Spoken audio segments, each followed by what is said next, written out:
Hi friends, నేను మీ చిన్ని from Om Sairam channel. జన్మ జన్మల పాపాలు పోగొట్టి పుణ్యాన్ని ప్రసాదించి కార్తీక మాసంలో పురాణ పఠనం ఎంతో విశేష ఫలితాన్నిస్తుంది. చదివే తీరిక లేని వారు కనీసం వినడానికి ట్రై చేయండి.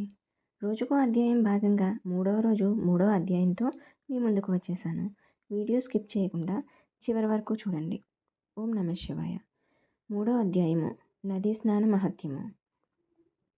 జనక మహారాజా, కార్తీక మాసంలో చేసే స్నాన దాన జప తపాదులు చాలా పుణ్యవ్రతాలు. అటువంటి సర్వోత్తమ పుణ్యప్రదాలైన వ్రతం ఆచరింపని స్త్రీ పురుషులు లెక్కలేనన్ని సార్లు కుక్కగా జన్మిస్తారు.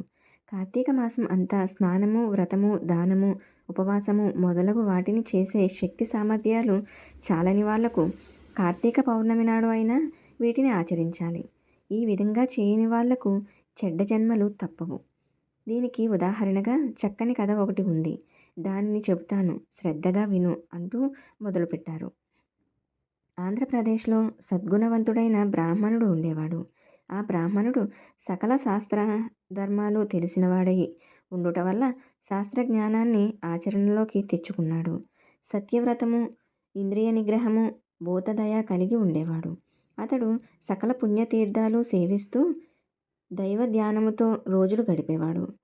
ఒకరోజు ఆ పుణ్యాత్ముడు తీర్థయాత్రకు పోతూ గోదావరి తీరానికి చేరుకున్నాడు. అక్కడ ఓ పెద్ద మర్రి చెట్టు మీద ముగ్గురు బ్రహ్మరాక్షసులు ఉంటున్నారు.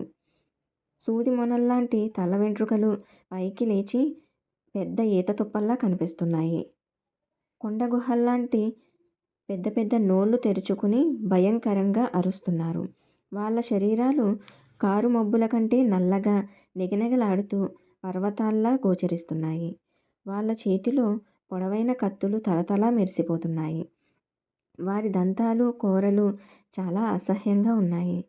వారి ఉదరాలు నశించిపోయి ఉన్నాయి. ప్రాణభయ రక్షణార్థము సకల ప్రాణులు ఆ మర్రి చెట్టుకు 6 క్రోసుల దూరం దాటి వెళ్ళిపోయేవారు. ఆ బ్రహ్మరాక్షసుల భయం వల్ల పశువులు కానీ, మనుషులు కానీ, జంతువులు కానీ, పక్షులు కానీ ఆ ప్రాంతానికి వెళ్ళటం లేదు. ఆ చెట్టు చుట్టూ భయంకరమైన వింత శబ్దాలు వినిపిస్తూ ఉంటాయి. తీర్థయాత్రకు ఆ దారిలో వెళ్ళుచుండే బ్రాహ్మణుడికి ఆ సంగతి తెలియదు. అది కార్తీక మాసమై ఉండటం వల్ల పవిత్ర గోదావరి స్నానము చేయడానికి నదీ తీరానికి చేరుకున్నాడు. విధివశము వల్ల మర్రి చెట్టును ఆశ్రయించి ఉండే ఆ బ్రహ్మరాక్షసులను చూసి భయపడి వారి అరుపులను వినలేక చెవులు మూసుకున్నాడు. శరీరము అంతా చెమటలు పట్టాయి. అతనికి నిలువెల్లా వణుకు పుట్టింది. అన్యదా శరణం నాస్తి అనుకున్నాడు. సర్వ జగద్రక్షకుడైన విష్ణు భగవానుని మనసారా ప్రార్థిస్తూ రాక్షసుల బారి నుండి తప్పించుకునే మానవ ప్రయత్నంగా పరుగులు మొదలుపెట్టాడు. వారిని తగు ఆహారము చాలా కాలానికి లభించిందనే పేరాసతో బ్రహ్మరాక్షసులు ముగ్గురు వెంటబడ్డారు. కొంత దూరము వెళ్ళిన తర్వాత ఆ పుణ్యాత్ముడిని సమీపించి అమాంతము తినేయాలనే దృష్టితో చేతులు చాచి ముట్టుకోబోయి బ్రహ్మ తేజస్సుతో సకల ప్రాణులను పునీతం చేయగల అతని ముఖము చూసి ఆశ్చర్యపోయారు. ఆ విధముగా ఏకాగ్రతతో చూడటం వల్ల వారి పాపాలు వారిని విడిచి పారిపోవటం వల్ల, పుణ్యాత్ముని దర్శన భాగ్యం కలుగటం వల్ల పూర్వజన్మల స్మృతులు కలిగాయి. దానితో ఆ ముగ్గురు బ్రాహ్మణునికి భక్తి శ్రద్ధలతో నమస్కరించుచు, ఓ మహాత్మా, నీ యొక్క దివ్య దర్శన మహిమ వల్ల, మీ దర్శన భాగ్యము వల్ల మాకు జ్ఞానోదయం అయింది. పుణ్యాత్ములు పరోపకారం కొరకే భూలోక సంచారము చేస్తుంటారు అని పొగిడారు. అల్ప సంతుష్టి గల ఆ సజ్జన బ్రాహ్మణుడు శ్రీమన్నారాయణుని దయకు మనస్సులో నమస్కరించాడు. అతనిలో భీతి తొలగి నిశ్చింత ఏకాగ్రత కలిగాయి. వారిని దయతో చూస్తూ మీకు తప్పక మేలు జరుగుతుంది అని ఆశీర్వదించాడు.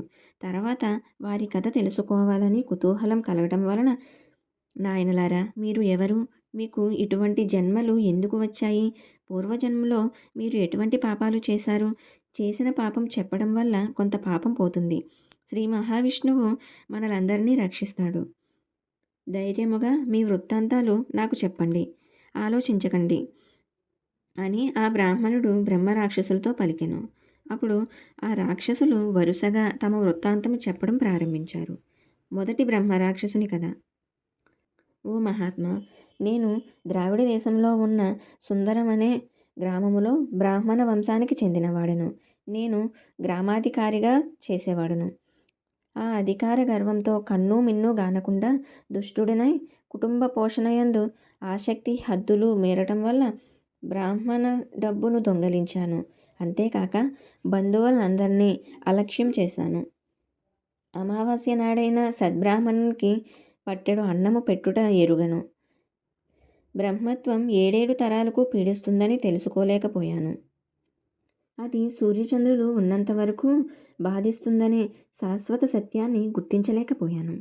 ఆ జన్మలో చేసిన పాపాల వలన రౌరవాది నరకాలు కొంతకాలము అనుభవించి పిదప అనేక నీచ జన్మలెత్తి పడరాని పాట్లు పడుతూ చివరకు బ్రహ్మరాక్షస జన్మనెత్తాను. ఈ పాపం పోయే మార్గము చెప్పి నన్ను రక్షించమని వేడుకుంటున్నాను అని మొదటి బ్రహ్మరాక్షసుడు తన కథను వివరించాడు. రెండవ బ్రహ్మరాక్షసుని కథ. బ్రాహ్మణోత్తమ, నాకు జన్మనిచ్చిన తల్లిదండ్రులను ద్వేషించాను.